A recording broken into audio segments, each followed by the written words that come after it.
మన విషయంలో కూడా అంతే ఉంటుంది ఆయన కార్యం. నీకు ఆఖరి నిమిషం దాకా టెన్షనే, ఉత్కంఠే, కానీ గుర్తుపెట్టుకో, ఇంకా అయిపోయిందిరా అనుకున్న టైంలోనే ఏంది అయిపోయిందిలే, ఇదిగో మొదలు పెట్టే కార్యం అంటాడు. గందరగోళం అయిపో, దేవుడు చూస్తూ ఉంటాడు సైలెంట్గా. దానికి సమయం సిద్ధం చేశాలేమ్మా. ఎప్పటి నుంచే నేను కథ నడుపుతున్నాను.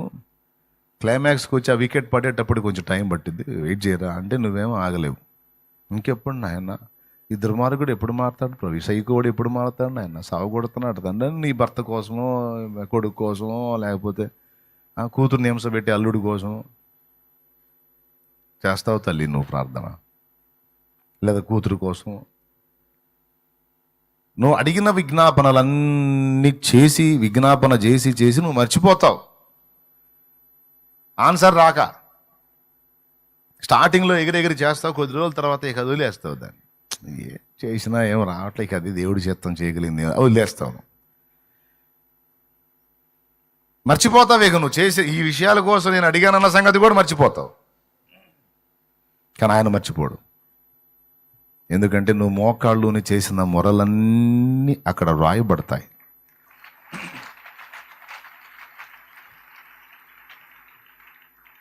అలా నువ్వు మర్చిపోయిన ప్రార్థనలు నీకు తెలియకుండా చాలా నెరవేరినాయి. ఎప్పుడో ఆవేశం వచ్చింది, ఎప్పుడో అడుగుతాం, మర్చిపోతాం. తర్వాత దేవుడు ఆ సమయం వచ్చినప్పుడు ఆయనే కదిలిచ్చి తీసుకెళ్ళి మనం ఎప్పుడో అడిగినవి మనకు అందించి అప్పుడు గుర్తు చేస్తాడు. ఫలానా రోజు ఈ పాయింట్లో నువ్వు ఏడ్చావు గుర్తుందా, నాకు ఇలా చేయమని అడిగావు గుర్తుందా, అదిగో ఇప్పుడు వచ్చింది సమయం, ఇదిగో నువ్వు అడిగావు కదా. అందుకు పాడుకున్నాం ఆ పాట.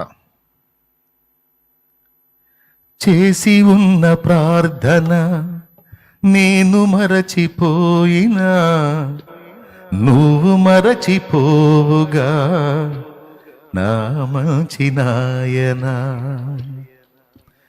చేసి ఉన్న ప్రార్థన నేను మరచిపోయినా, నువ్వు మరచిపోవుగా నా మంచి నాయనా. అవసరాన్ని తీర్చమనే నా దీనయాచన, అవసరాన్ని తీర్చమనే నా దీనయాచన. పట్టజాల పోతినిగా నీవిచ్చిన దీవెన, పట్టజాల పోతినిగా నీవిచ్చిన దీవెన. అధికముగా చేయగలవు యేసయ్యా, నాకు చాలిన దేవుడవు నీవేనయ్యా. అధికముగా చేయగలవు యేసయ్యా, నాకు చాలిన దేవుడవు నీవేనయ్యా. అడిగే వాటి కంటే, ఊహించే వాటి కంటే. దేవునికి మహిమ.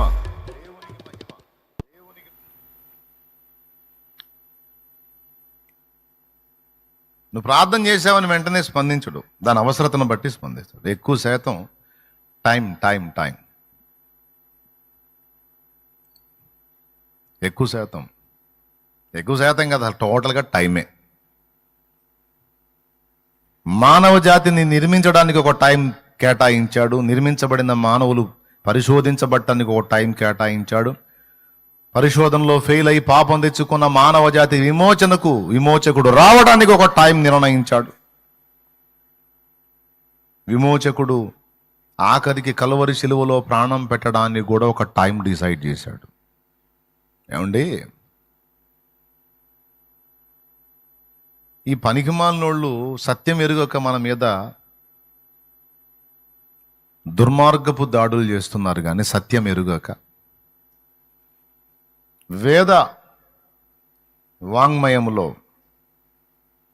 వేద సాహిత్యంలో ఎలాంటి విషయాలు ఉన్నాయో తెలుసా? బ్రాహ్మణాలు ఉపనిషత్తులను ఉంటాయి. వేదాలకు నిర్వచనాలు. బ్రాహ్మణాల్లో ఎలాంటి విషయాలు ఉన్నాయంటే దేవుని చిత్తం అయితే అవన్నీ చెప్పాలంటే 3 రోజుల సమయం పట్టిద్ది. అన్నీ ఉన్నాయి నిరూపణలు, రిఫరెన్సెస్తో సహా. మొత్తం తవ్వకాలు జరిపి మొత్తం సామాగ్రి అంతా లైన్లో పెట్టా దేవుడి కృపలో.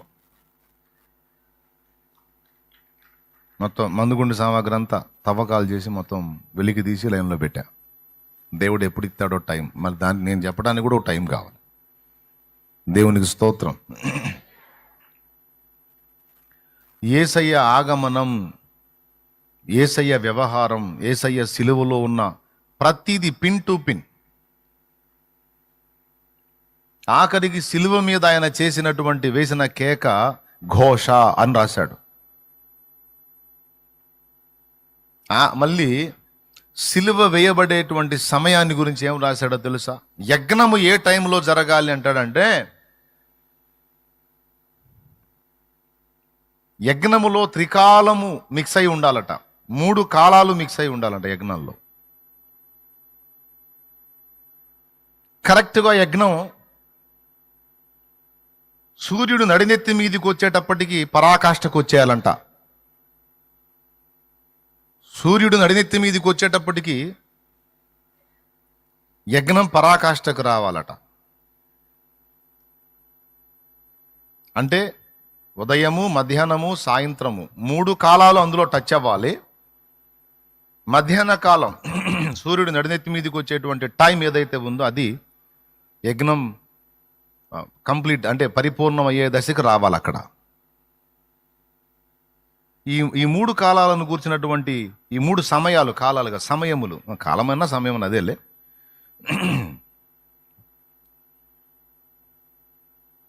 గురించి వేద సాహిత్యం మాట్లాడింది. యేసు ప్రభు శిలువ బలియాగాన్ని మీరు చూస్తే ఉదయకాలం అంటే 9ంటికి ఆయన శిలువ ఎక్కించారు. సూర్యుడు నడినెత్తి మీదకి వచ్చే టైం మధ్యాహ్న కాలంన ఆయన మాట్లాడటం మొదలు పెట్టాడు.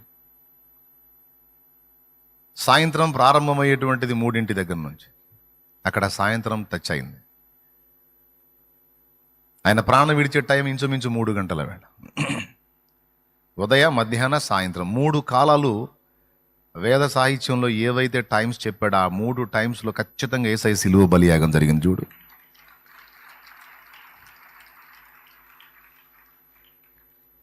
వాటిని ఏ పేర్లతో పిలిచాడో, ఏ పేర్లు అక్కడ మెన్షన్ చేశాడో అవన్నీ రాసున్నాయి. అవన్నీ చదువుతుంటే మైండ్ పోతుంది. అరే వీళ్ళ బుర్రపాడు, ఏమి బుర్రరా నాయన, చూడండిరా, కాస్త పరిశోధించండిరా, ఈ వ్యక్తి ఎవర్రా, ఆయన కాక ఇంకెవరు అంటే. ఎందుకు చెప్పానంటే ఈ విషయం ఇప్పుడు చెప్పాలనుకోలేదు. టైం ప్రస్తావన వచ్చిందిగా, ప్రతిదీ టైం మెయింటెనెన్స్ చేస్తాడు దేవుడు అని. అట్లా ప్రతిదీ ఒక టైంలో చేస్తాడు. టైం మెయింటెనెన్స్ అనేది దేవుడు చేసినంతగా ఎవ్వరు చేయలేరు. ఆఖరికి తన్నేదాన్ని కూడా టైం మెయింటైన్ చేస్తాడు. తొందరపడి తన్నాడు, ఖచ్చితంగా టైంలో దంతాను, నేను టైంలోనే దంతాడు. సైతాన్ని గాడికి కూడా ఎందుకనో టైం ఇచ్చాడు. ఆ టైం కూడా ఎందుకు ఇచ్చాడంటే పనుంది వాడితో పనుంది. మన కోసమే వాడికి టైం ఇచ్చాడు. మీకు తెలియదు అసలు సంగతి. చాలాసార్లు అనుకున్నట్టు ఈ సైతాన్ గాడు నాశనం అయిపోవాలి ప్రభు అని. వాడు నాశనం అయితే నీ సంగతి దేవదు, పిచ్చి మొగమా, వాడు ఉండాలి కొద్దిగా అంటాడు. దేవదాసాయి గారు ప్రార్థన చేశాడు, ప్రభువా ఇంతమంది వేదనకు వాడు కారణం కదా, సైతానుకు మారు మనసు అయ్యా అని. సైతానుకు మారు మనసు అయ్యా, దరిద్రం వదిలిపోయింది, అందరూ ప్రశాంతంగా ఉంటారు. వాడే కదా ఈ వేదన అంతటి కారణం. వాడికి మారు మనసు అన్నారు దేవదాసు. అది జరగదని చెప్పాడట దేవుడు. వాడేదో తెలియక అమాయకంగా మీలాగా తెలియక చెడిపోయినాడు కాదు, స్పష్టంగా తెలిసి కావాలని చెడిపోయినాడు. నిద్రపోతున్నాడు లేకపోవచ్చు, నిద్ర నటిస్తున్నాడు లేపలేము. కాబట్టి వాడికి శిక్షే, వాడికి పరివర్తన రాదు దేవదాసు అని తండ్రి మాట్లాడట.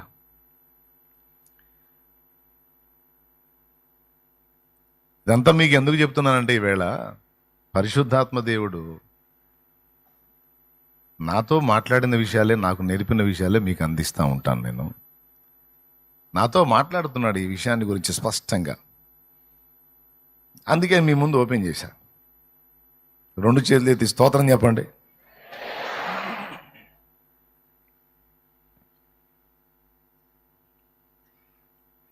ప్రతి దానికి ఒక సమయము గలదన్నాడు ప్రసంగి 3లో.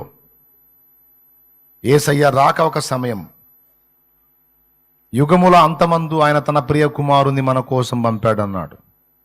బాప్తిస్మిచ్చి యోహాన్ రావడానికి ఒక టైం, యేసయ్య రావడానికి ఒక టైం, యేసయ్య మళ్ళా సిలువకు రెడీ కావడానికి ఒక టైం, యేసయ్య బాప్తిస్మం పొందడానికి ఒక టైం. అట్లా ప్రతిదీ. అబ్రహాముకి ఇస్సాకు పుట్టడానికి ఒక టైం, ఇస్సాకుకి ఏశావు యాకోబులు పుట్టడానికి ఒక టైం. అబ్రహాం దగ్గరే మాట్లాడతాడు, మీదటికి ఈ కాలమున, నిర్ణయ కాలమున నేను మరలా వచ్చేటప్పుడు. అంటే అప్పటిదాకా కొడుకునిస్తా 25 ఏళ్ళు అయింది.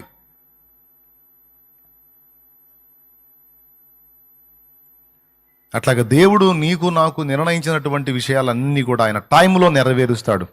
నువ్వేదో మొత్తుకున్నావని రేపొద్దునే మీ ఆయన్ని మార్చడు. ఒకవేళ ఆ టైం వచ్చిందంటే రేపే మారొచ్చు. కొంతమంది ఈ సాక్ష్యం ఇస్తారు, నేను నిన్న భారంగా ప్రార్థన చేశాను, తెల్లారేసరికి మారాడు. అంటే నిన్న ప్రార్థన చేసి ఇవాళ మారటం కాదు, ఎప్పటి నుంచో రెడీ చేసుకుంటూ వస్తున్నాడు, వెంటనే అక్కడ జవాబు వచ్చినట్టు కనపడింది, కానీ దానికి ముందు చాలా టైం తీసుకుంది.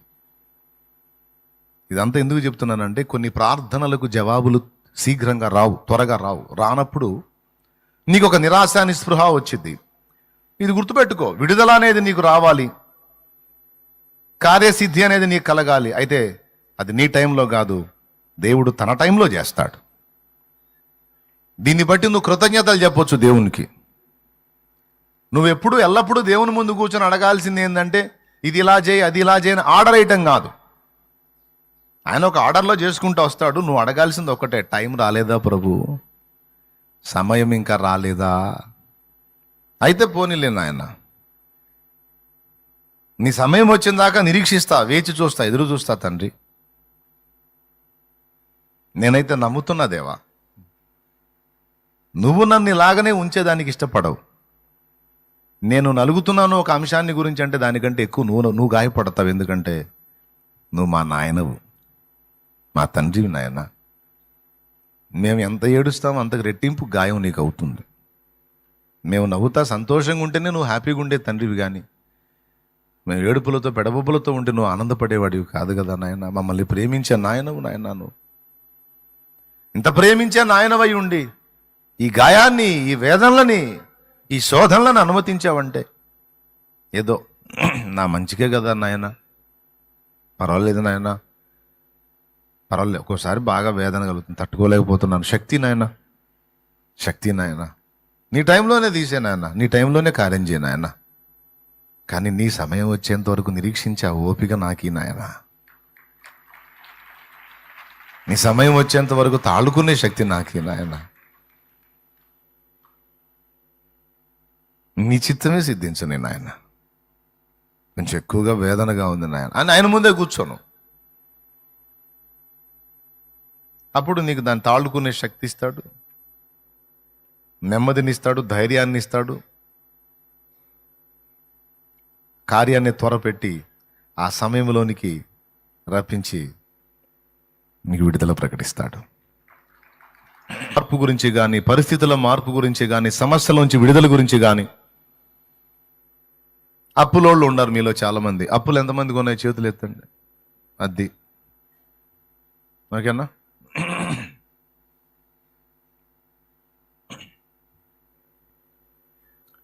ముఖ్యంగా చాలామంది నలిగేది అక్కడే. విడుదల విడుదల విడుదల విడుదల.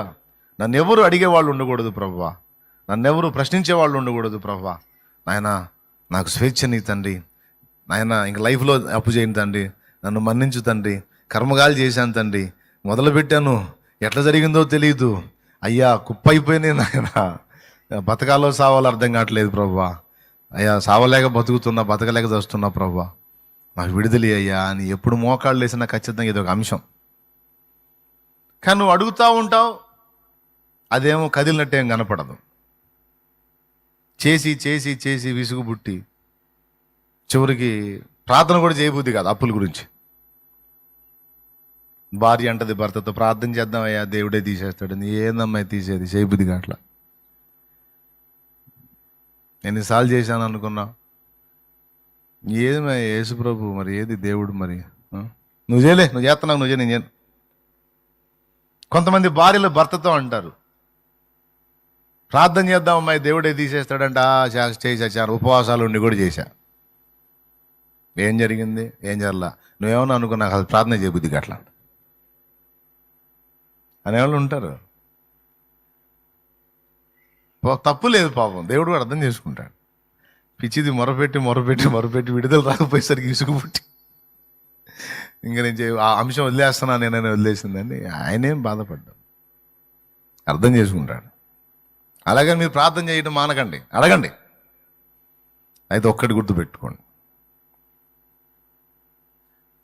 చుట్టూ ఇశ్రాయేలుకు శత్రువులు ఉన్నట్టు ఈ అప్పులనే శత్రువులు ఎంతవరకు నీకు అవసరమో అంతవరకు అవి ఉంటాయి.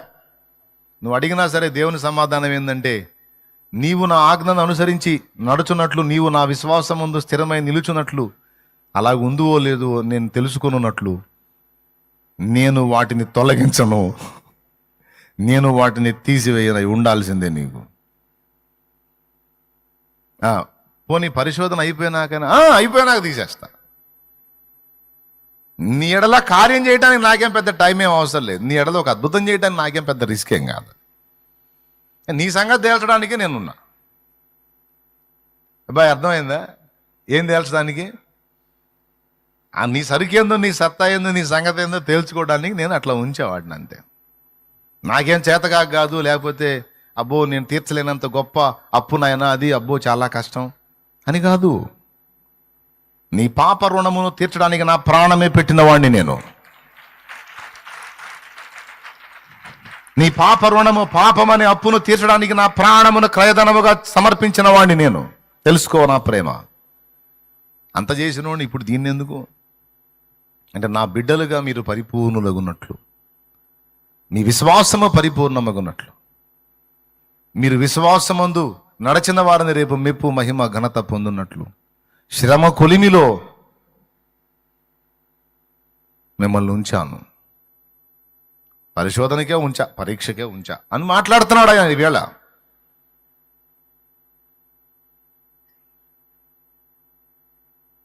లేకపోతే ఎంతసేపు నీ అప్పు, నీ సమస్య, నీ రోగం, నీ ఇబ్బంది, నీ ప్రయత్నాల్లో సఫలత ఎంతసేపు ఆయనకి తలుచుకుంటే? పళ్ళపొడి అమ్ముకునేవాడిని కోట్లకు పడగలెత్తుకుండా చేశాడు. పళ్ళపొడి అమ్ముకునేవాడిని,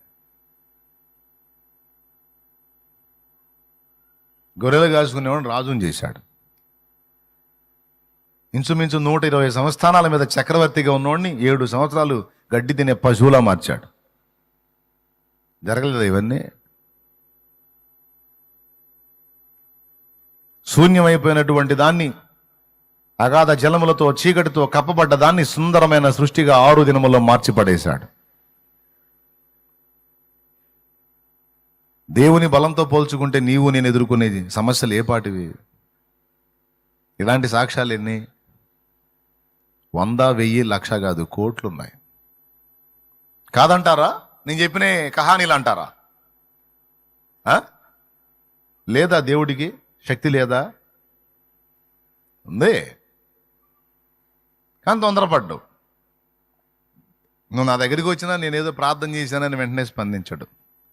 ఇప్పుడు దాకంటే ఆ అమ్మాయి ప్రార్థన చేసింది, ఇప్పుడు మా అబ్బాయి ప్రార్థన చేశాడు, శాలేం అబ్బాయి. అబ్బాయి నువ్వు చేసావు కదరా, ఇక నుంచి నేను చేస్తాలేపో, ఇక రేపే చేస్తాపో అనడు. ఏడుసావులే పోవా అంటాడు. ప్రభా నేను చేసా ప్రభా ప్రార్థన, ఏంటి నేను? ఏంది నువ్వేంటి? ఏందిరా నీకే గతి లేదు, నువ్వు చేస్తే వాళ్ళకా? నీకైనా వాళ్ళకైనా నా సమయములోనే.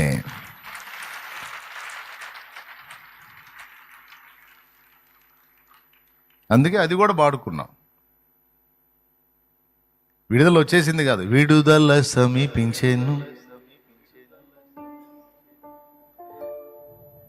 కాల ప్రస్తావన అక్కడ తెచ్చాం. చెమ్మగిల్లు కళ్ళల్లోన కన్నీళ్ళెంత కాలం, కష్టాల బాటలోనే సాగదు పయనం, విడుదల సమీపించెను, నీకు వెలుగు దహించును, విడుదల సమీపించెను, నీకు వెలుగు దహించును. దేవునికి మహిమ.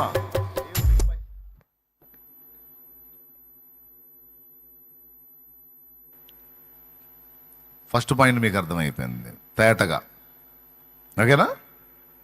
ఇక ముగించేద్దాం మరి, ఇక ప్రార్థన చేసేదా?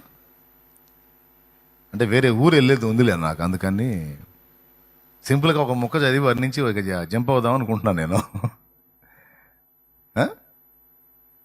మరి చిన్న ప్రార్థన చేసుకొని ఇక సెలవు తీసుకుందామా? ఏదైనా అటు చూస్తారు, పెందలాడి ప్రశాంతంగా ఇల్లు చేరదాం ఏంది, ఓకేనా? ఆశ్చర్యం ఏంటంటే ఇంకా వస్తానే ఉన్నారు.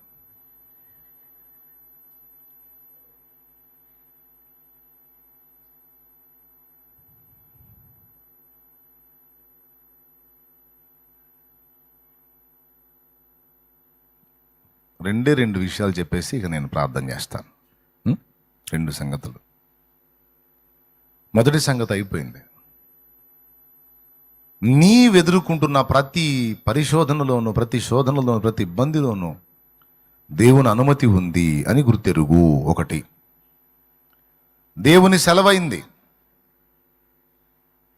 లేకపోతే తోటలోకి సర్పం రాదు, నోవహు ఫ్యామిలీ శోధించబడదు. దేవుడు అనుమతి అయింది, వాళ్ళు పరిశోధించబడ్డారు, పరీక్షింపబడ్డారు. నోవా ఫ్యామిలీ గెలిచింది, ఆదాం ఫ్యామిలీ ఓడింది. ఆశ్చర్యం చెప్పనా? ఓడినా మళ్ళా వాళ్ళని సరిచేసి మళ్ళా వాళ్ళలోంచి జనములను రప్పించాడు. నోవా దగ్గరకు వచ్చేటప్పటికి మొత్తం మలినమైపోతే మళ్ళా ఆ మిగిలిన శేషమంతా తొలగించి మళ్ళా నోవా ఫ్యామిలీ నుంచి మళ్ళా జనాంగాన్ని తీసుకొచ్చాడు. ఇప్పుడు అందరికీ మూలపితరుడు, భూమి మీద ప్రస్తుతం ఉన్న మానవ జాతి మొత్తానికి మూలపితరుడు ఎవరో తెలుసా? నోవా. మనందరికీ తండ్రి ఎవరో తెలుసా? నోవా. అక్కడి నుంచి ఆదాం అవతలకి. వీళ్ళిద్దరూ పరీక్షకు గురయ్యారు. ఆదాం ఫ్యామిలీ గురైంది, నోవా ఫ్యామిలీ కూడా గురైంది. సరే, అక్కడి నుంచి అబ్రహాం దగ్గరికి వస్తే పాపం అబ్రహాంకి అడుగడుగున పరీక్షలే. ఎక్కడికి వెళ్ళాలో చెప్పడు. నువ్వు లేచి బయలుదేరి, నేను చూపించే దేశానికి పో అంటాడు. నీ సొంత ప్రాంతాన్ని వదిలేయి, సొంత ప్రజలను వదిలేయి, తల్లిదండ్రులు తండ్రి ఇంటిని వదిలేసాయి, బంధువులను వదిలేసాయి, నీ స్వజనమును వదిలేసే, నేను నీకు చూపించే దేశానికి పో అంటాడు. అదొక పరీక్ష. ఏడికి పోవాలి అడగల, బయలుదేరాడు. అక్కడికి పోతే కరువు వచ్చింది. ఎక్కడికి పోవాలి? ఐగుప్తుకు పోయాడు. అక్కడ ఒక పరీక్ష. ఆ దరిద్రుడు శారాన్ని ఎత్తుకొని పోయాడు, ఆ ఫరోగాడు. అక్కడ ఒక పరీక్ష. అయ్యా నా భార్య, భయపడవాకు, నేను తెస్తాలే బయటికి. వాడిని టచ్ కూడా చేయనీయకుండా మళ్ళీ శారమ్మను బయటికి తీసుకొచ్చాడు. సరే, అక్కడి నుంచి మళ్ళీ కనానికి వచ్చాడు.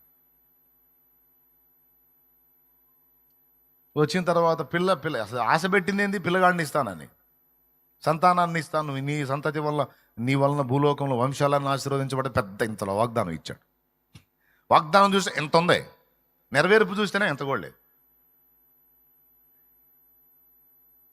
మీరు కూడా వాగ్దానాలు తీసుకొని ఉంటారుగా, అందరికి పెద్ద పెద్ద వాగ్దానాలు వచ్చి ఉంటాయి. వాగ్దానమేమో పెద్దది, నెరవేర్పేమో ఇంత కూడా కనపడలేదు. అది ఎట్లా? ఖచ్చితంగా నెరవేరింది. ఎందుకంటే వాగ్దానం ఇచ్చినవాడు నమ్మదగినవాడు, ప్రామిస్ చేసినవాడు, ఒట్టు పెట్టినవాడు నమ్మదగినవాడు.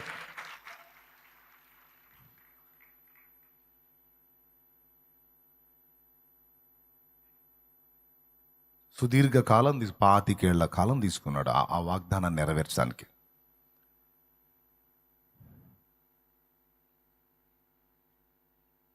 అయిపోయింది, ఇచ్చాడు. సరే, ఇచ్చాడు, అంతటితో వదిలేశాడా?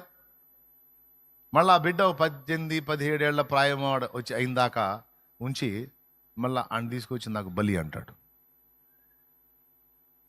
మొరియా దేశమందు నేను నీకు చూపించే పర్వతంలో ఒక దాని మీద నీవు ప్రేమించు నీ కుమారుడైన ఇస్సాకును తీసుకొచ్చి నాకు దహన బలిగా అర్పించంటాడు. ఆదికాండం 22:1 స్పష్టంగా రాసుంది, ఈ సంగతులు జరిగిన తర్వాత దేవుడు అబ్రహామును పరిశోధించెను.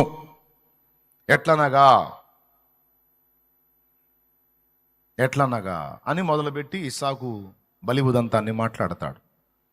నాకెళ్ళి చూడండి నాన్న, జస్ట్ రిఫరెన్స్ నోట్ చేసుకోండి అంతే. ఈ రకంగా చూస్తే ఇక మోషే లైఫ్, యాకోబు జీవితం అన్నీ మీరు పరిశోధిస్తే వాళ్ళు ఎంత పరిశోధించబడ్డారో, ఎలా పరీక్షింపబడ్డారో మీకు అర్థమైపోద్ది. మోషేని తీసుకో, ఐగుప్తు రాజపీఠం దక్కిద్ది, కానీ ఒప్పుకోలా. దేవుని ప్రజలతో శ్రమే చాలనుకున్నాడు. అక్కడి నుంచి ఏ ప్రజల్ని రక్షించాలనుకున్నాడో వాళ్ళ ద్వారానే అక్కడి నుంచి పంపబడ్డాడు, తరమబడ్డాడు వాళ్ళని బట్టే. మిద్యానుకు పోయి అక్కడ 40 ఏళ్ళు పాపం పరిశోధన. మళ్ళీ తీసుకొచ్చి అదే మోషేని వినియోగించి మోషే ఆశించిన కార్యం మోషే ద్వారానే జరిగించాడు. అయితే మోషే అనుకున్న టైంలో కాదు, దేవుడు అనుకున్న టైంలో. అలా ఎందుకు అంత టైం తీసుకున్నాడు అనేది ఈ ఒక్క పాయింట్ గురించి చాలాసార్లు మాట్లాడాను. దాని గురించి మళ్ళీ మీకేం వివరించాల్సిన అవసరం లేదు. యోసేపు పరిశోధించబడ్డాడు, దానియేలు పరిశోధించబడ్డాడు. అట్లా భక్తులందరూ మీరు చూడండి, అపోస్తలులు కూడా పరిశోధించబడ్డారు. పౌలు శోధించబడ్డాడు, పేతురు పరిశోధించబడ్డాడు. భక్తులందరూ పరిశోధించబడ్డారు, పరీక్షింపబడ్డారు. ఫైనల్గా చెప్పాలంటే నాటి ఇశ్రాయేలు, నేటి అభినవ ఇశ్రాయేల్ అయిన సంఘము కూడా పరీక్ష పొందాల్సిందే. మనల్ని పరీక్షించున్నట్లు మన చుట్టూ వ్యతిరేక జనాంగము, వ్యతిరేక పరిస్థితులు ఉండాల్సిందే. ఇప్పుడు చెప్పండి, ఆ మాట నేను వారిని తొలగించను, వారిని తీసివేయనన్న మాట చిన్నదా?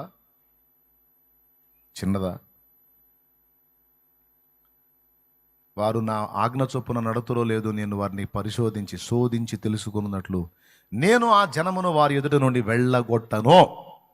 వాళ్ళు ఉండాల్సిందే. నేను చెప్తున్నా, ఇప్పటి వరకు నువ్వు సఫర్ అవుతున్నావు దేని గురించో, ఓకే, దాని గురించి విడుదల వచ్చిందా? ఇంకా ఏది రాదని కలగనొద్దు. మళ్ళీ ఇంకొకటి ఉంటుంది. మీరు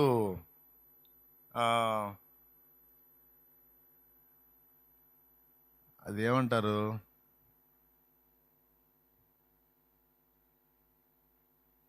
ఆట ఒకటి ఉంటుందండి, పాములు బొమ్మలు వేసి ఉంటాయి, వైకుంఠపాళి ఆట ఆడారా? వైకుంఠపాళి ఆట తెలుసా మీకు?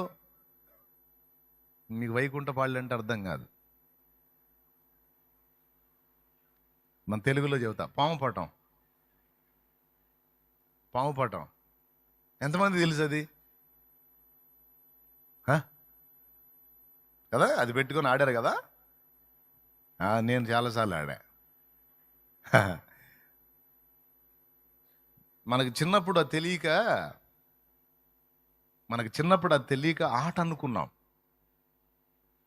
కానీ ఆట కాదు, అది మన లైఫ్, మన జీవితం.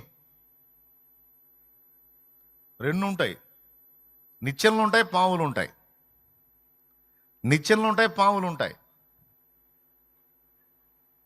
అదిగో ఇది లేటెస్ట్ గేము. మేము చిన్నప్పుడు పెద్ద పటం ఉంటుంది, అందులో అన్ని బొమ్మలు కూడా ఉంటాయి, కోతులు, పందులు, అన్ని బొమ్మలు కూడా ఉంటాయి.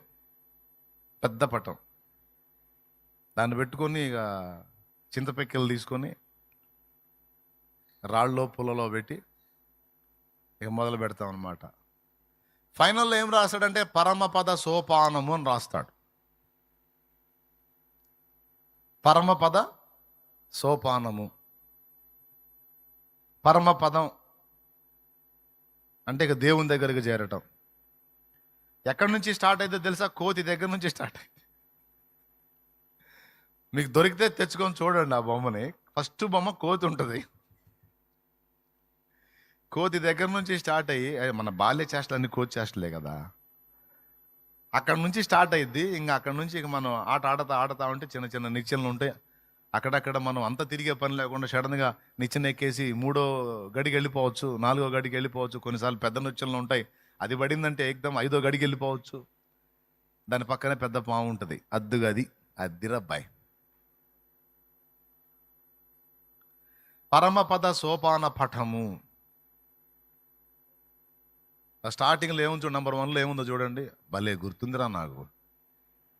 జూమ్ చేయమ్మ, కనపడింది మన వాళ్ళకి అక్కడ ఏముందో.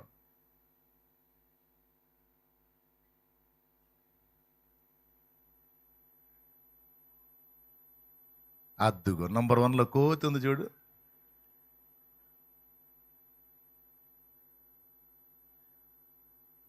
పోతా ఉంటే కొన్ని చోట్ల హిరణ్యాక్షుడు అనే రాక్షసుడు, రాక్షసులు ఉంటారు, యజ్ఞాలు ఉంటాయి అండి. ఫైనల్లో చూడండి, ఫైనల్లో అదిగో పరమపద సోపానము.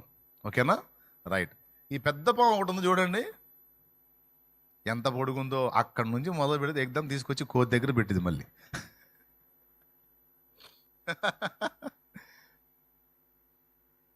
అది మనకి ఏదో ఒక ఆట చిత్రం లాగా కనపడుతుంది, కానీ మనిషి బ్రతుకు చిత్రం అది. మనిషి బ్రతుకు చిత్రం నాయన అది. ఎందుకు చెప్పాను అది?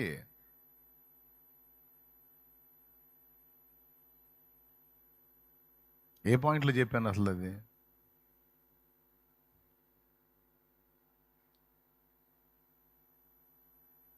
ఏమో, ఎవరు గుర్తుంది? ఇంట్లో ఉంది మన వ్యవహారం.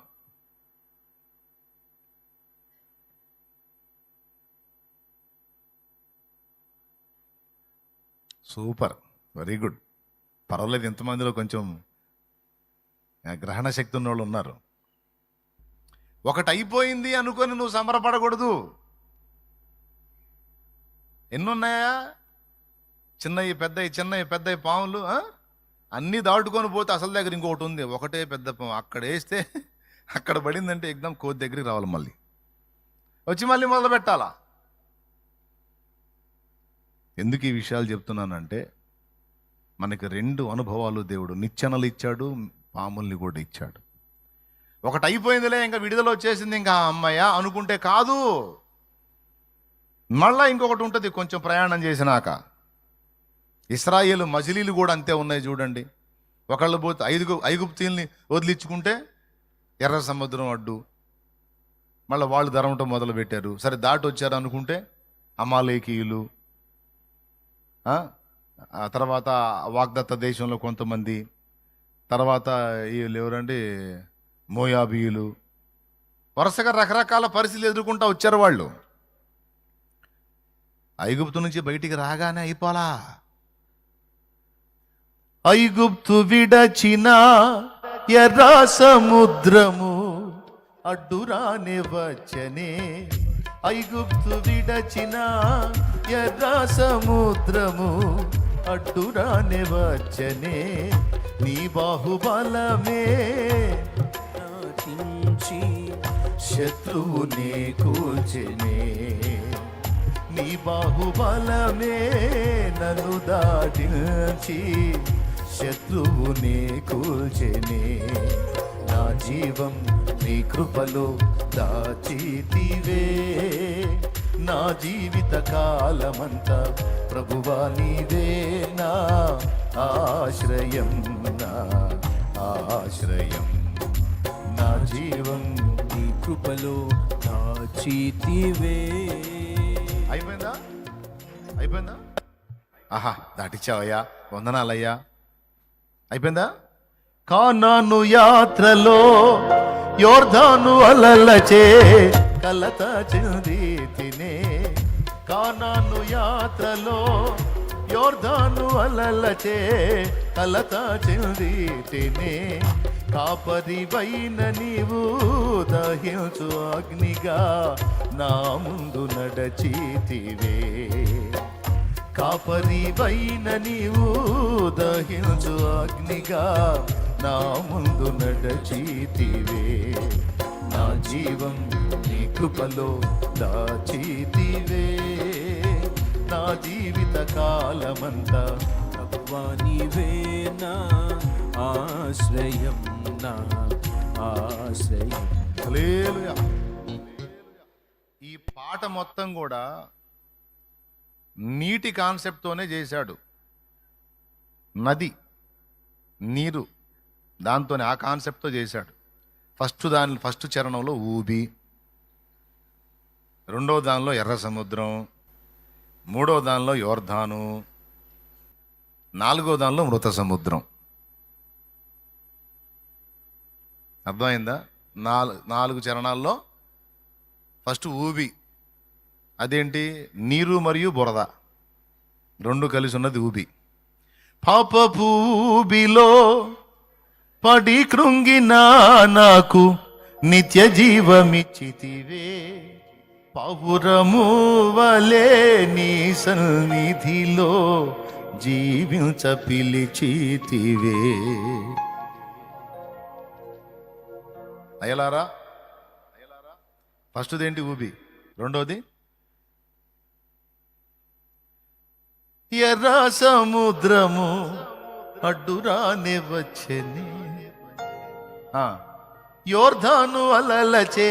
మూడోది థీమేం తీసుకున్నాడో పట్టుకోవాలి పాటలో. దేవునికి స్తోత్రం కలుగును గాక. హల్లెలూయా. అప్పుడు మీరు కూడా పాటలు రాయడాన్ని నేర్చుకుంటారు. లేకపోతే పాడుకోవటమే కానీ రాయలేరు. అసలు ఏం థీమ్ తీసుకొని పాట తయారు చేశాడు, అందులో పాఠం ఏంటి అనేది పట్టుకోవాలి. దేవునికి స్తోత్రం. బిడ్డలారా, అన్నీ చేసి కనాన్ దగ్గరికి వచ్చి మళ్ళీ యోర్దాను అడ్డు వచ్చింది. ఉరవడిగా ప్రవహిస్తుంది. ఏం చేయాలయ్యా అన్నాడు. మందసం మోయుచున్న లేవీయుల పాదములు నీళ్లలో మోపమను అన్నాడు. బాగా ప్రవహిస్తుంది యోర్దాను. ఎప్పుడైతే మందసం తీసుకొని అలాగా లేవీయులు, యాజకుల యొక్క కాళ్ళు నీళ్లలో మోపారో, అరకాళ్ళు మునిగినాయో, తక్కువని ఆగిపోయింది ప్రవాహం. ఏం విషయం అండి! విశ్వాసంతో అడుగు వేయమను.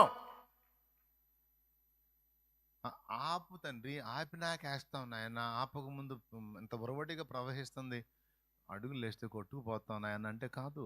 వెయ్యి విశ్వాసపు అడుగు పడితేనే ఆశ్చర్యకార్యం జరుగుతుంది. కానీ ఆశ్చర్యకార్యం జరిగినాక అడుగేద్దామంటే అది విశ్వాసం అనిపించుకోదు కదా. అవునా? అడుగై వేసావా, ఇప్పుడు చూడు ఆగిపోయినాయి. అప్పటిదాకా వాళ్ళలో ప్రవహించే నీళ్లు గట్లు మీదుగా ప్రవహించనని రాసుంది. ఇట్లా వాలు ఉంది నాయన నదికి. ఆ వాలుకి వీళ్ళు అడ్డొచ్చారు. వీళ్ళ కోసం ఆ వాలు ఇట్లా ఉన్నా ఆ వాల్లోంచి నీళ్లు ప్రవహించకుండా అడ్డుపడ్డాడు. ఆగిపోయినాయి, ప్రవాహం కిందికి పోవటల్లా. మరి ఎడిపోయిందంటే ఇక్కడ ఆగేసరికి ఆ పైనుంచి వచ్చే ఉరవడంతా కూడా గట్ల మీద నుంచి పక్క పొలాల్లో పడింది. పొలములలో ప్రవహించినవి కానీ వాళ్ళ అరకాలు దాటి రాళ్ళపైకి.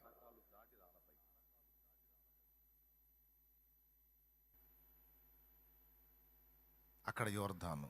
ఎంత అయిన తర్వాత మళ్ళీ వాగ్దాన భూమిలో పోతే మృత సముద్రం ఉంది. దాని అర్థం ఏంటో తెలుసా? వాగ్దాన భూమి అంటే మనకు వాగ్దానం చేయబడిన ఆత్మ, పరిశుద్ధాత్మ. పరిశుద్ధాత్మతో నింపబడ్డ తర్వాత లోకములో నుండి వేరుపరచబడుట మొదటిది. పాపపు ఊబిలో నుండి బయటికి తేవటం. దేవునికి స్తోత్రం కలుగును గాక. తర్వాత ఐగుప్తును విడిచిపెట్టి ఫస్ట్ పాపం నుంచి విడుదల, ఐగుప్తు లోకం నుంచి విడుదల, పాపము లోకం రెండింటి నుంచి విడుదల. తర్వాత మారు మనస్సు, బాప్తిస్మం. ఆ రెండు చరణాలు ఈ రెండు కనపడతాయి. మూడో చరణం దగ్గరికి వచ్చేటప్పటికి అంటే వాగ్దాన భూమి. మనం ఏం చేస్తాం? లోకం నుంచి వేరుపరచబడతాం. మీకు ఈజీగా అర్థమయ్యేటట్టు చెప్తాను, మళ్ళీ టెన్షన్ పడకండి. లోకం నుంచి వేరుపరచబడతాం యేసు రక్తం చేత. ప్రభు దగ్గరికి వస్తాం, ప్రభు సిలువు తెలుసుకొని. ప్రభు దగ్గరికి వచ్చిన తర్వాత రెండు ఉన్నాయి, మారు మనసు, బాప్తిస్మం. లోకము నుంచి ప్రత్యేకించబడుట, పాపములన్నీ కడగబడి నిమిత్తము బాప్తిస్మం పొందుట. మూడు ఘట్టాలు వచ్చిన చూడండి. ఫస్ట్ లోకములో ఉండి ప్రభు సిలువను చూసి ప్రభు దగ్గరికి వచ్చుట, ప్రభు దగ్గరికి వచ్చినాక మారు మనసు పొందుట, మారు మనసు పొందిన తర్వాత బాప్తిస్మం పొందుట. ప్రభు దగ్గరికి రాకుండా ఈ రెండు జరుగుతాయా? కాబట్టి ప్రభు దగ్గరికి వచ్చేది కూడా ఒక ఘట్టం. మొత్తం 3 ఘట్టాలు ఉన్నాయి. మొదటిది చెప్పండి. లోకములో ఉండి ప్రభు సిలువ చూసి ప్రభు దగ్గరికి వచ్చుట ఒకటి. రెండవది ప్రభు దగ్గరికి వచ్చినాక బోధ విని మారు మనసు పొందుట. ఆ మారు మనసు పొందిన తర్వాత ఉపదేశం విని బాప్తిస్మం పొందుట. 3 ఘట్టాలు అయినాయి. ఈ 3 చరణాలకు సరిపోయినాయి అవి. పాపపు ఊబిలో పడ్డాను, ఐగుప్తు విడిచాను, కనాను యాత్ర మొదలు పెట్టాను. ఈ 3 చరణం. 4వ చరణం వాగ్దాన భూమి. ఓకేనా? 4వది ఏంటి? వాగ్దానం. ఏమన్నాడు? ఈ వాగ్దానము మీకును దూరస్తులకును సమీపస్తులకును మీ పిల్లలకు అందరికీ కూడా వర్తిస్తుంది అన్నాడు. అపోస్తల కార్యం 2:38 పేతురు మాట్లాడుతూ. ఏమిటా వాగ్దానం? పరిశుద్ధాత్మను వరము. మీరు గమనించండి, చాలామంది భక్తులు పరిశుద్ధాత్మను పొందక ముందు కాదు, పరిశుద్ధాత్మను పొందిన తర్వాత జటిలమైన శోధనలు ఎదుర్కొన్నారు. ఆత్మాభిషిక్తుడు కాక ముందు దావీదు శోధించబడ్డా, అయిన తర్వాతనా? సమూయేలు ఎప్పుడైతే తైలం పోసాడో అప్పటి నుంచి యెహోవా ఆత్మ దావీదు మీదికి బలముగా దిగి వచ్చినని రాస్తుంది. అంతకుముందు దావీదుకి ఏ శోధనలు లేవు. హాయిగా గొర్రెలు తోలుకొని పోవటం, పొలంలోకి పోవటం, ఆ కొండలు గుట్టల్లోకి పోవటం, మంచిగా తంత్రి వాయిద్యం వాయించుకొని పాటలు పాడుకుంటూ తిరగటం. అప్పటిక ఎవరి ఇబ్బంది లేదు తనకి. అన్నలు కూడా అంతగా పట్టించుకోవాల. ఎప్పుడైతే అన్నల ముందు వచ్చి తైలం పోసి వెళ్ళాడో, నీకు అక్కడ నుంచి అన్నలు అతన్ని ఇబ్బంది పెట్టడం మొదలుపెట్టారు. ఇంట్లో పరిస్థితులు రివర్స్గా మారినాయి. తర్వాత గొల్యాతుని ఎదుర్కోవటం, సింహాన్ని ఎదుర్కోవటం, ఎలుగుబంటిని ఎదుర్కోవటం, ఇవన్నీ అయిపోయిన తర్వాత మళ్ళా ఊరియా దగ్గర శోధించబడటం. ఇదంతా తైలం వచ్చిన తర్వాత జరిగిన విషయాలు, తైలం రాకముందు కాదు. పరిశుద్ధాత్మ అభిషేకం పొందిన తర్వాత ఇక మనకి ఏమి ఉండదు అని మనం అనుకుంటాం. కానీ గుర్తుపెట్టుకోండి, ఆత్మాభిషేకం వచ్చిన తర్వాతనే యుద్ధ భూమిలో మనం అడుగు పెడతాం. ఆత్మతో నింపిన తర్వాతనే యుద్ధ భూమిలోకి తీసుకెళ్తాడు, నింపక ముందు కాదు. నింపక ముందు ఆయనే మన కోసం యుద్ధం చేస్తాడు. బండలోని జలము త్రాగిన తరువాత మనల్ని యుద్ధం చేయమంటాడు. పరిశుద్ధాత్మతో మనల్ని నింపిన తర్వాత నువ్వు పోరాడాలి అంటాడు. మీరు ఎంతమందికి ఇంట్రెస్ట్గా ఉండి అర్థమవుతుందో బుస్ అవుతుందో నాకైతే తెలియదు. నిజంగా మీకు ఏమైనా అర్థమవుతుందని నేను చెప్పేది? స్తోత్రం. పరిశుద్ధాత్మను పొందుకున్న తర్వాత మనకి ఇంకేం ఇబ్బంది ఉండదు అనుకుంటాం. అక్కడ ఉంది మళ్ళీ మృత సముద్రం ఉందన్నాడు. ఏముంది అక్కడ? ఏకదం మృత సముద్రమే. మృతము అంటే ఇంకా బాటమే. సౌలు ఆత్మను పొందిన తర్వాతనే ఇస్కరియోతు యూదా కూడా ఆత్మను కలిగిన వాడే సేవ చేశాడు. తర్వాత ఎఫెక్ట్ అయిపోయాడు. భక్తుల్ని చూడండి, మీరు ఆత్మచేత నింపబడ్డ తర్వాత వాళ్ళు పరిశోధనకు గురయ్యారు. కాబట్టి పరిశుద్ధాత్మను పొందుకున్నాక ఇంకా నాకేం ఉండదని ఫీల్ అవ్వద్దు. ఆ తర్వాత అసలైన ఇది స్టార్ట్ అవుతాయి. ఎంతమందికి అర్థమైంది?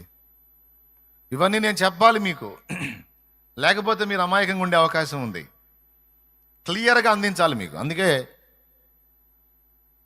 ఈ విషయాలు మీకు అందిస్తున్నాను నేను.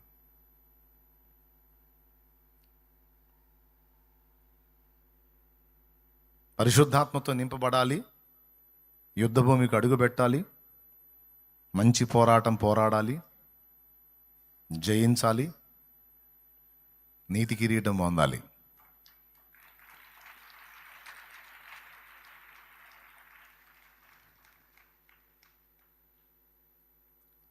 ఇశ్రాయేలు మజిలీలు ఎన్ని రకాలుగా జరిగినాయో, మధ్యలో ఎన్ని రకాల వ్యక్తులను ఎదుర్కొన్నారో, ఎంత పోరాటం జరిగిందో, ఎంత పోరాడి వాగ్దత్త భూమిని స్వాధీనం చేసుకున్నారో మీకు తెలుసు. అక్కడ ఎన్ని దాటుకొని ఆడకపోతే అక్కడ 7 జాతుల మనుషులు ఉన్నారు. మళ్ళీ ఏబూసీయులని రకరకాల హివ్వీయులు, హిత్తీయులు, పెరిజ్జీయులు, ఆనాకీయులు, మొత్తం 7 జాతుల మనుషులు అక్కడ ఉన్నారు కనాన్లో. మళ్ళీ వాళ్ళతో ఫైటింగ్. అమ్మా, అడుగడుగున పోరాటమేనా? మరి పోరాటం బ్రదర్. క్రైస్తవ జీవితం అంటే పోరాటం బ్రదర్. ముగిస్తున్నా బ్రదర్, వినండి బ్రదర్. క్రైస్తవ జీవితం అంటే పూల మీద నడక కాదు సిస్టర్. ఎందుకంటే దేవుడు నీ కొరకు నా కొరకు సిద్ధపరిచినవి శ్రేష్టమైనవి. శ్రేష్టమైనవి. అవి స్వతంత్రించుకోవాలంటే ఈ పోరాటంలో ప్రయాణం చేయాలి. క్రైస్తవ జీవిత ప్రయాణం అంటే అంత మెత్తటి దూది మీద పొర్లాడినట్టు కాదు. ముళ్ళ మీద పడక, నీళ్ల మీద నడక. ఎంతమందికి అర్థమైంది? అర్థమైతే ఇక నేను ప్రార్థన చేస్తా. ఈ ఒక్కడ పోతే చాలు అన్నయ్య, ఆ ఒక్కడ పోతే చాలు అన్నయ్య అన్న దగ్గరికి వస్తారు. నేను నవ్వుకుని ప్రార్థన చేస్తా. ఆ ఒక్కటంట తీసే ప్రభా. నాకు తెలుసుగా నీ బతుకు ఎంతవరకు ఉంది అంతవరకు. ఒకటి పోతే ఒకటి. నిత్యంలో నాగరాజులు, నిత్యంలో 2 లైన్లో ఉంటాయి. నాకు తెలుసు. నన్ను అడిగే పిచ్చిమోకానికి తెలియదుగా. ఈ ఒక్కటన్నయ్య, ఈ ఒక్కటన్నే నేనంటే నీ ఒక్కటనే డైలాగుతో నువ్వు ఉన్నంతకాలం, నేను ఉన్నంతకాలం వస్తానే ఉంటావు పో అనుకుంటాను నేను. అర్థమైందా మీకు నేను చెప్పింది? ఎన్ని రావాలో, ఎన్ని ఎదుర్కోవాలో. అయితే ఒక్కటి మీకు ఫైనల్ ఒక్కటి నిరీక్షణ చెప్తున్నాను. ఏంటంటే పాములు నోరు తెరుచుకొని కాచుకొని ఉన్నా, అందలా లెక్కించడానికి నిత్యంలో రెడీగా ఉన్నా, ఎక్కడ ఎలాంటి అడుగేసి ఎక్కడ దేన్ని ఎలా దాటాలో నిన్ను దాటించడానికి నా యేసయ్య నీ చెయ్యి పట్టుకొని ఉన్నాడు. నా యేసయ్య నీ చెయ్యి అయితే పట్టుకొని ఉన్నాడు. అదొక్కటి నమ్ము. ఆయన నీ ముందున్నాడు, గుర్తుపెట్టుకో. అమ్మో ఆయన లేకపోతే కష్టం, మనల్లా కాదు. చాలాసార్లు ఆయన ముందు కూర్చొని నేర్చుకున్నది అదే. నువ్వు ఏ అనుభవంలోకైనా తీసుకెళ్ళు, కానీ నా ముందు నువ్వు ఉండు. దారి చూపించడానికి నా వెనక నువ్వు ఉండు, నన్ను కాపలా గాయటానికి. నన్ను ముందుండి నడిపించు కాపరివై, వెనక నిలిచి నన్ను కాయి కన్న తండ్రివై. నాకు తెలియదయ్యా, నాకు చేత కాదయ్యా. ఈ లోకంలో ఎలా మాట్లాడాలో, ఎలా ప్రవర్తించాలో, ఈ మనుషులతో ఎలా వ్యవహరించాలో, నీతో ఎలా వ్యవహరించాలో, శత్రువుతో ఎలా వ్యవహరించాలో, అసలు నా విషయంలో నేను ఎలా ఉండాలో కూడా నాకు తెలియదయ్యా. నాకు జ్ఞానం లేదయ్యా అని నేను దేవుని కాళ్ళు పట్టుకుంటాను అలవాటు రోజు. నువ్వు కూడా అంతే చేయి. ఒక్కటి నాకు తెలియదు తండ్రి, నాకంత తెలివి లేదు తండ్రి, నాకు జ్ఞానం లేదు తండ్రి, నాకు చేత కావట్లేదు తండ్రి అని నీ అసమర్థతని, చేతగానితనాన్ని మోకరించి దేవుని ముందు ఒప్పుకో. నడిపించమని రిక్వెస్ట్ చేయి. అప్పటికి నీ ప్రయాణంలో ఎన్ని సర్పాలు నోరు తెరిచి ఎదురుగా ఉన్నా కూడా వాటన్నిటినీ వాటి తలల మీదుగా నీ పాదాలు మోపి దాటిస్తాడు ఆయన.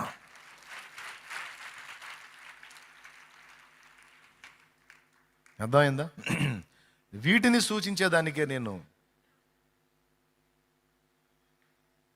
ఈరోజు ప్రేరేపించబడ్డా. ప్రయాణంలో మాత్రం అన్నీ ఎదురవుతాయి. అసలు ఏమీ లేకుండా తీసేయటం అనేది జరగదు బ్రదర్. లైఫ్ లాంగ్ గుర్తుపెట్టుకోండి ఈరోజు చెప్పిన ఈ విషయాన్ని. లైఫ్ లాంగ్ గుర్తుపెట్టుకో. చిన్న విషయం కాదు. యేసు ప్రభువుని నమ్ముకుంటే ఎక్కడెక్కడ సొమ్మంతా వచ్చి పడిద్ది, అసలు ఇంకే ఉండదు. బిల్డింగ్ మీద బిల్డింగ్ కట్టి పైనుంచి ఎక్కడం, కింద నుంచి దిగటం, కింద నుంచి ఎక్కడం, పైనుంచి దిగటం అన్నట్టుగా ఏదో కలలు కనొద్దు. ఎందుకంటే ఈ లోకంలో నిన్ను స్థిరపరచడానికి కాదు ఆయన నిన్ను పిలిచింది. నీకు దేవుడు సిద్ధపరిచిన ఆ నూతన యెరూషలేములో శాశ్వతత్వాన్ని ఇవ్వడానికి రెడీ చేశాడు. అరే ఈ భూమికే శాశ్వతత్వం లేదు, పంచభూతములు మహావేంద్రంతో లయమైపోతాయన్న వాక్యం లేదా? అది భూమి అడ్రస్ లేకుండా పోయింది ఒక రోజుకి. మరి భూమి మీద నా లైఫ్ ఎంతవరకు? దేవునికి స్తోత్రం కలుగునుగా. కాబట్టి బిడ్డలారా, 2 రకాలుగా గుర్తుపెట్టుకోండి. 2 చెప్తాను అన్నాను, ఆ 2 దగ్గరికి ఇంకా రాలా. ఈ పరిశోధనల పర్వం అనేది నిరంతరం నడుస్తూనే ఉంటుంది మన జీవితం ఉన్నంత వరకు. అదొక్కటి గుర్తు రాసుకో. ఫస్ట్ పరిశోధనల పర్వం నడుస్తూనే ఉంటుంది. నీవు నేను ఉనికిలో ఉన్నంత కాలం, భూమి మీద ఉన్నంత కాలం. ఒక సమస్య పోతే ఇక అంతటితో అయిపోయింది అనుకోవడానికి లేదు. అఫ్ కోర్స్ ఇంకా ఎదురైతే రావచ్చు అని మెంటల్గా ప్రిపేర్ అయి ఉండు. అర్థమైందా? సిద్ధపడి ఉండు. సిద్ధపడి ఉన్నోడికి భయం ఉండదు. సిద్ధపాటు లేనోడు షాక్ తింటాడు. సిద్ధపడి ఉన్నాడు, ఓకే వచ్చిందా, ఓకే ఇది కామనే, ముందే అనుకున్నాంగా, వచ్చిందా, ఓకే వచ్చిందా. అంతకుముందు డీల్ చేసిన దేవుడు ఇప్పుడు కూడా డీల్ చేస్తాడు. దేవునికి స్తోత్రం. కానీ మన శరీర సంబంధం మనసు ఏమంటే తెలుసా, ఇంకేం రావద్దు, ఇంకేం రావద్దు, ఇంకేం రావద్దు, ఇంకేం రావద్దు అంటే దేవుడు అంటాడు, అది జరగదు, అది జరగదు.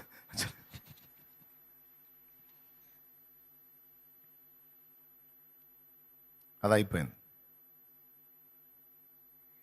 రెండోది ఏం చెప్పాను, ఒకటి వెంట ఒకటి, ఒకటి వెంట ఒకటి ఎన్నొచ్చినా నీ చెయ్యి పట్టుకొని నిన్ను నడిపించడానికి ప్రభువు నీ కొరకున్నాడు. పరిశుద్ధాత్ముడు నీతో ఉన్నాడు, నీలో ఉన్నాడు. నువ్వు ఒక్కటే ఈ పాములను తప్పించుకొని నిత్యం లెక్కాలంటే పరిశుద్ధాత్మను ఆశ్రయించాలి, యేసయ్యను ఆశ్రయించాలి.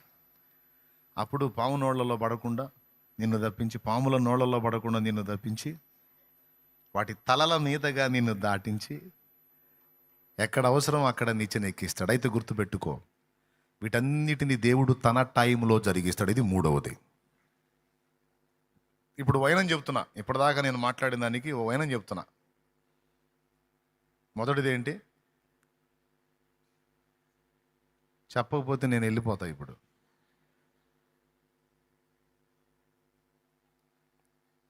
మొదటిదేంటి, భూమి మీద నీవు జీవించి ఉన్నంత కాలం పరిశోధనల పర్వం నడుస్తుంది. ఒకటి. రెండవది, పరిశోధనలు ఎన్నైనా సరే వాటి నుంచి నిన్ను దాటించడానికి యేసయ్య పరిశుద్ధాత్మ ఇద్దరు లైన్లో ఉన్నారు. ఓకే, ముందు యేసయ్య అనుకోండి, వెనక పరిశుద్ధాత్ముడు. పైన పరలోక తండ్రి చూస్తానే ఉన్నాడు. దైవత్రిత్వంలోని ఇద్దరు వ్యక్తులు ముందు వెనక మనల్ని పహారా కాసుకుంటారు. ఎప్పుడయ్యా, మనం ఆయనను నిరంతరం ఆశ్రయించినంత వరకు ఆయన హస్తం మనకు తోడుగా ఉంటుంది. అందుకే ప్రతిదానికి ప్రార్థించు, మొర్రపెట్టు, ప్రార్థించు, మొర్రపెట్టు అంటాడు. ఎందుకంటే ప్రార్థించకపోతే రాలేడు. ప్రార్థించాలి, నిరంతరం ఆశ్రయించాలి, అప్పుడు అందుబాటులోకి వస్తాడు.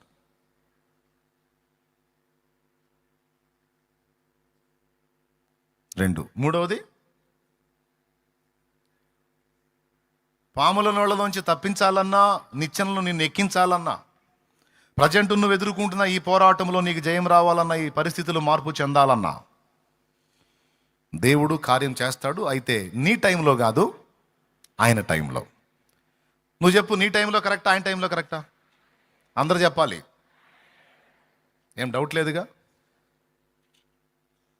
నీ సమయం కరెక్ట్ కాదు, ఆయన సమయం కరెక్ట్.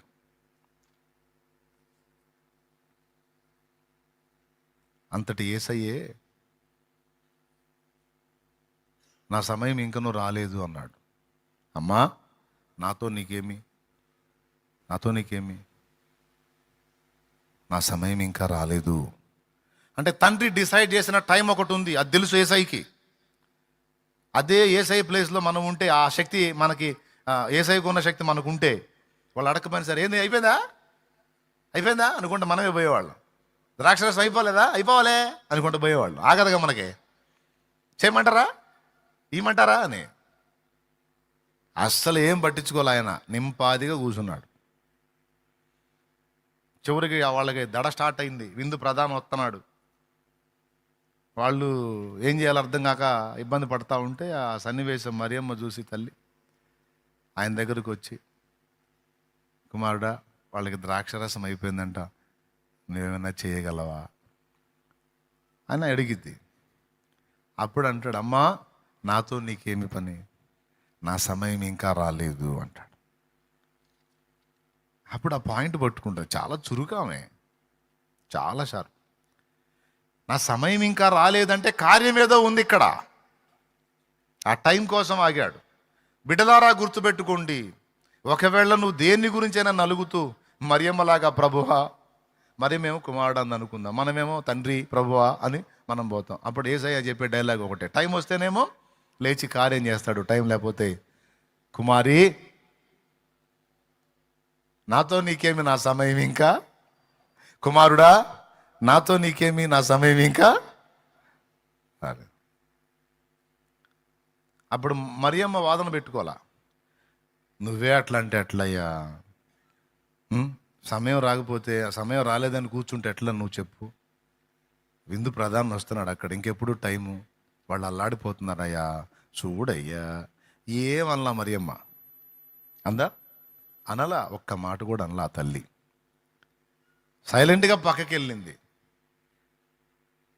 ఇద్దరు పనివారిని పిలిచింది, పరిచారకుని పిలిచి ఒక్కటే మాట, బంగారం లాంటి మాట, ఆయనను చూపించి, ఆయన మీతో చెప్పునది చేయుడి అంది.